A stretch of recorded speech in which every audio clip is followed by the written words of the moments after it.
აი ახლა ვიყოფები ბელგიის ერთ-ერთ ლამაზ სოფელში.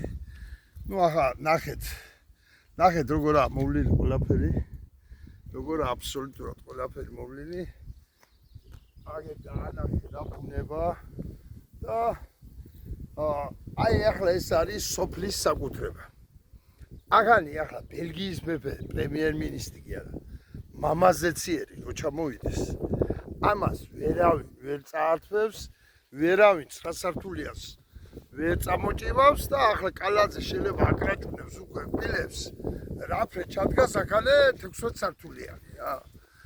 აი ესაა ჩვენი ქართული თვითმმართველობა, როცა სოფლებს უკიდიან საძოვრებს, ტყეს, მიწებს, რითითაც უნდა ირჩინონ თავი და მერე იციან თქვა რომ აი სოფელში რატო არჩები, რა გინდა საზღვარგარეთ რა. ის რო არ უწყობთ ხელს, ის რო არ არის თვითმმართველობა. ამ თვითმმართველობას ახლა ვინცაა ახალე ამ სოფლის თვითმმართველი. აი გეუნები მამაზეციერ რო ჩამოვიდეს, ამ მიწებს, ამას ვერ დაათმობიოს ვერაფერი რა. ესენი არიან დაცულები. აი ასეთი მესმის მე თვითმმართველობა და თუგი ასეთი თვითმმართველობა იქნება ჯიგრებო. აი მაშინ მიიღეთ მონაწილეობა. აბა რა ის თვითმმართველობა ახლა ქვეყანაში? ქვეყანაში არავით არის თვითმმართველობა არ არსებობს, კიდე ერთხელ გავიმეორებ კომუნისტობის დროს მეტი თვითმმართველი იყო თქვა ქალაქი და სოფელი. ვიდრე ახლა არის რა.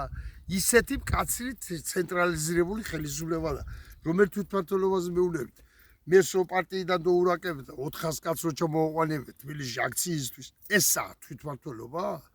და ამ თვითმმართველობაში ამ თვითმმართველობაში იღებთ მონაწილეობას და მე ახლა არ მიყვარს საერთოდ მოღალატეები.